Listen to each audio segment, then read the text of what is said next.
Hello everyone, this is Vaishali. I really welcome all of you on my YouTube channel. So guys, मेरे साथ है आज मंदीश। सो मंदीश, अपने बारे में बता दो। Hey, this is Mandish. I am brought up in Rupnagar. I have done my schooling from the Rupnagar also. I have done my graduation from Baba Farid University of Health and Sciences. Same. From Faridkot. In 2023, I got my RN and I have recently cleared my NCLEX exam. Now I am preparing for my OSCE in Australia. Perfect. So मुझे यहाँ पे आपसे ये पूछना कि आपने कभी, वैसे आपने सब कुछ ही बता दिया, बट आपने जॉब किया है? Yes. कहाँ पे? रोपड़ में ही कराया। रोपड़ में किया है। कितना टाइम किया था? About 1 year. 1 year।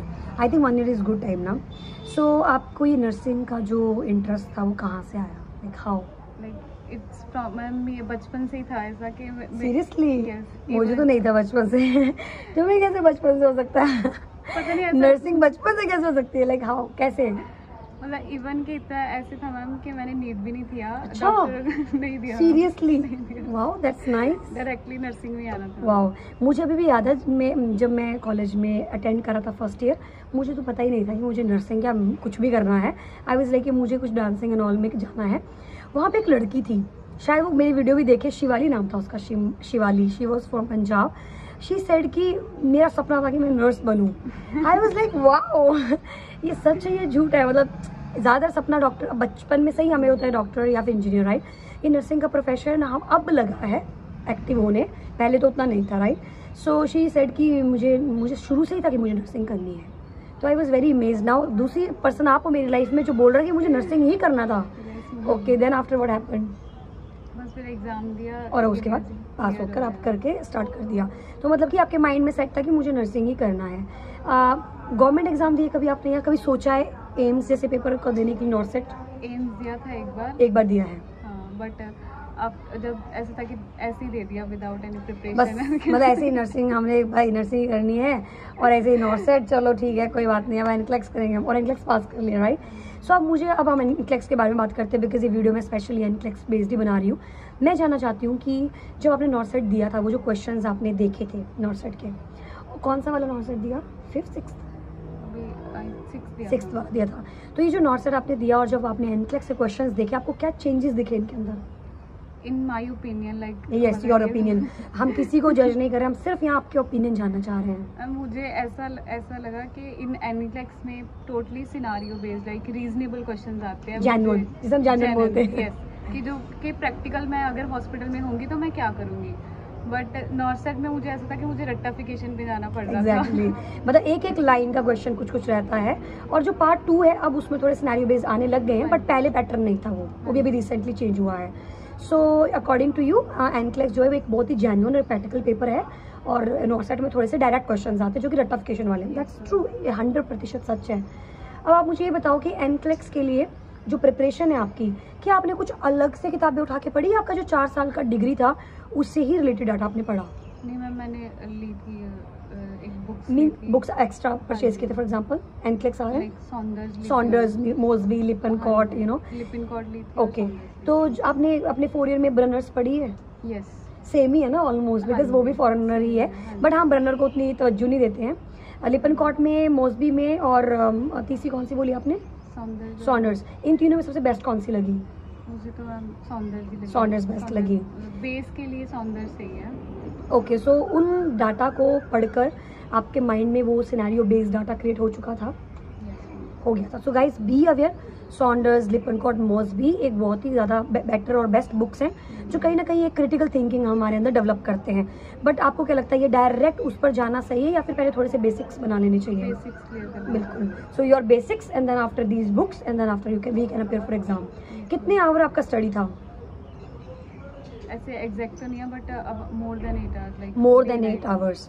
तो जो भी प्रिपरेशन कर रहे हैं और वो 8 घंटा नहीं पढ़ रहे हैं, सिर्फ 2-3 घंटा ही पढ़ के खत्म करते, तो आपको लगता है पेपर निकलेगा? नो आई गेस, क्योंकि इसमें प्रैक्टिस का बहुत ज़्यादा जरूरत होता है क्वेश्चन। यस, क्योंकि क्वेश्चन कैसा रहता है, हमें लगता है कि शायद पहले गायनी पूरी आ जाए, फिर मेडिकल सर्जिकल पूरी आ जाए, फिर हमारी सेक्रेटरी आ जाए, बट ऐसा नहीं होता है। कभी भी मेडिकल सर्जिकल आ रहा है, कोई भी क्वेश्चन मेडिकल सर्जिकल का, कोई भी फार्मा का, कोई भी गायनी का, कुछ भी क्वेश्चन निकल के उभर के आपके सामने आ जाएगा। इसीलिए उस सेम पॉइंट पे पूरा ओवरऑल नॉलेज और ओवरऑल वो मेमोरी होनी जरूरी है। और वो मेमोरी आती कैसे है, आप बताओ? इवन इन माय एग्जाम हाँ, आप अपने एग्जाम के बारे में बताओ, कैसा था? मुझे गाइनी आया ही नहीं।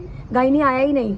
एक क्वेश्चन भी नहीं आया? नहीं आया। वाओ। तो ऐसा था, मुझे पूरी फंडामेंटल्स ही आ रखी। पूरा फंडा आया था? फंडामेंटल और फार्मा रखी थी। Pharma my favourite subject. Okay, फिर तो इसलिए हर सब्जेक्ट को मतलब वैल्यू तो देना, मैं वही बोल रही, वैल्यू तो देना, पूरा ओवरऑल पढ़ना है क्योंकि कुछ भी आ सकता है। हाँ जी। तो आपके एग्जाम में फंडा और फार्मा बहुत ही ज्यादा लेवल पे था। And what about pharma? Pharma में क्वेश्चंस के लेवल्स क्या थे? कौन से ड्रग्स ज्यादा आपको देखने को मिले? ऐसे मैम, ऐसे कुछ क्वेश्चंस ऐसे थे कि उन्होंने सिम्टम्स दे रखे हैं और जैसे जो ड्रग के नाम ऑप्शंस दे रखे हैं वो ड्रग्स के नाम दे रखे हैं और बताना है कि इनमें से कौन सा वाला है। सो कैंसर ड्रग्स थे एग्जाम में? कैंसर नहीं था। कौन सा वाला सब्जेक्ट, कौन से जो चैप्टर का मोस्टली ड्रग्स आया था? जीआई का आ रखे थे मुझे। जीआई और एसपी के ज्यादा आ रखे थे। कितने क्वेश्चंस पे कंप्यूटर शट डाउन हुआ आपका? मेरा मैम हुआ था 102 पे हुआ था। 102 पे, that's a good thing. Okay, so NCLEX pass हो चुका, अब आपकी फीलिंग कैसी है कि कोई भी पेपर में पास कर सकती हूँ, राइट? कहीं से बहुत बहुत बहुत नेचुरल होता है। कई बार हम एक भी पेपर हमारा पास नहीं होता है ना, तो हमें लगता है हम दुनिया में कुछ भी नहीं कर सकते, बट एक पेपर पास हो जाता है तो हमें लगता है हम कोई भी एग्जाम पास कर सकते हैं। कोई ऐसा टिप जो आप हमारे स्टूडेंट्स को देना चाहते हो अबाउट एनक्लेक्स? टिप इसके सिर्फ थ्योरी पे नहीं रहना है, क्वेश्चन प्रैक्टिस करने हैं, क्योंकि जब हम क्योंकि हर क्वेश्चन में अलग टॉपिक होता है तो उससे हमारी थ्योरी स्ट्रॉन्ग होगी। एग्जैक्टली, याद भी तभी रहता है जब हम एक टॉपिक पढ़ रहे हैं और उसके साथ क्वेश्चन सॉल्व कर रहे हैं, कहीं ना कहीं दिख रहे हैं हमें उससे डाटा से रिलेटेड, तो माइंड में क्लिक करता है। Any other thing that you want to let them no?